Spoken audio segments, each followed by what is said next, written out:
Bwana Yesu asifiwe. Na si kila mtu anayekuja kwa nia nzuri kwako ukaona tu kwa matendo unasema kwa vile alivyofanya hawezi kunifanyia ubaya. Yule anampaga na kitu moja mbili tatu, hapana, hawezi kunifanyia ubaya. Anampaga na chumvi, anipaga na unga, hapana, hawezi kunifanyia ubaya. Yule mimi namwamini kabisa, wa kufa na kuzikana, mimi namwamini kabisa hawezi kunifanyia. Katika listi ya wabaya wangu yule usimweke. Lakini hujajua kabisa. Anauliza sababu hii ya namna gani? Maana kila sababu ina kitu ambacho kiko nyuma. Bwana Yesu asifiwe. Bwana Yesu asifiwe. Ukisoma kitabu cha Luka, mwalimu, mbona umekaa aibu? Bwana Yesu asifiwe. Ukisoma kitabu cha Luka 22 mstari wa 47 mpaka 48. Mungu nisikilize mtu wangu. Jambo nzuri sana. Kitabu cha Luka 22 mstari wa 47. 47. Kumbuka nimezungumza, si kila kinachokusalimia kwa maneno mazuri kinakuja kwa nia nzuri. Usisahau hili hapo mtu. Na si kila salamu imebeba uzuri ndani. Na si kila matendo ya upendo yanapenda ndani. Luka 22:47 ndiye anasema, basi alipokuwa katika kusema, tazama mkutano wa watu na yule aliyeitwa Yuda, ambaye ni mmoja wa wale thenashara, ametangulia akamkaribia Yesu ili ambusu. Alimkaribia ili amfanyeje? Ambusu. Sikiliza tu. Yesu akamwambia, Yuda, wamsaliti mwana wa Adamu kwa kumbusu? Can you imagine? Wamsaliti mwana wa Adamu kwa kumbusu. Alitumia busu, lakini hiyo busu imebeba nini? Usaliti. Anaweza kusema anabusu, anapenda, anamuonyesha upendo wa upendo, anapenda. Yesu alianalize ile salamu kwa no, hii salamu ya unafiki. Anamwambia Yuda, unamsaliti mwana wa Adamu kwa kumbusu. Maana yake unamsaliti mwana wa Adamu kwa kumuonyesha maneno ya upendo. Ndio maana watu wameandika sana. Kuna watu wanaweza wakafanyiwa vitu vya upendo akahisi anapendwa. Kuna mtu anaweza akatendewa vitu fulani, kuna vitu vinatokea, anavipima vile vitu, anasema hapana, huyo hawezi kuifanyia kitu hiki. Ananifanyia moja mbili tatu, hapana, huyo anapenda, ana upendo wa dhati. Huwezi ukapima kiwango cha upendo kwa kutazama matokeo ya nje.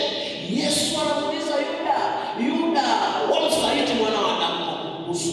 Maana Yuda alibusu Yesu, lakini hiyo busu ilikuwa ni salamu ambayo ndani yake imebeba usaliti. Kwa hiyo haikuwa tu salamu, lakini ilikuwa ni salamu ambayo ndani yake imebeba usaliti. Na ndio maana Yesu anatambua ya kwamba hii ni salamu mbaya. Kwa hiyo Yesu hakufurahi tu. Kumbuka Yuda aliwaahidi watu, nitakayembusu ndiye mkamate. Nitakayembusu ndiye mkamate. Yesu alitambua. Akasema, Yuda, unamsaliti mwana wa Adamu kwa kumbusu. Kwa hiyo si kila maneno ya upendo yamebeba upendo ndani, na si kila matendo ya upendo yamebeba upendo mkubwa kwako. Ni lazima ujifunze kuanalyze, kupokea vitu mtu wa Mungu. Hii dunia imeharibika. Unaweza kupokea vitu vikaribu mpaka watoto wako.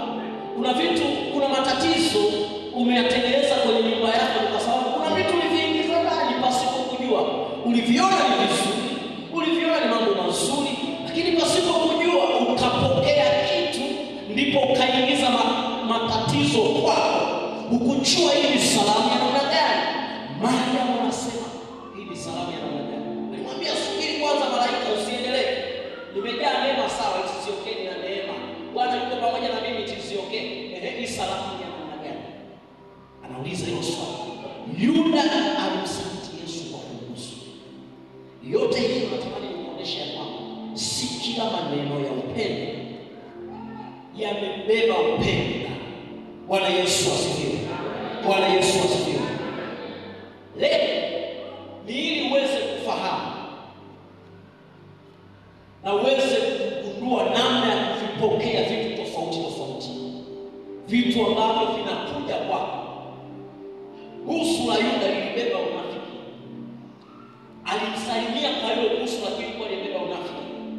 Kisoma Wathesalonike wa kwanza 5:26 anasema salimianeni kwa busu takatifu. Mpaka Biblia imezungumza kwa busu takatifu, na Biblia inaposema busu takatifu maana yake ni ule upendo wa karibu sana ambao unatoka moyoni, si tu kwa matendo ya nje. Mpaka Biblia inasema kwa busu takatifu, si tu busu ambayo inaishia nje, lakini itoke ndani, ni busu takatifu. Kwa maana mtu anaweza nimekwambia akakufanyia vitu vya nje, lakini ndani hakuna hicho kitu. Yuda alifanya kitu ambacho ndani yake kilikuwa ni tofauti na kile anachokitoa nje. Bwana Yesu asifiwe. Bwana Yesu asifiwe. Nimalize na jambo la mwisho. Mtu wa Mungu, kila jambo zuri au baya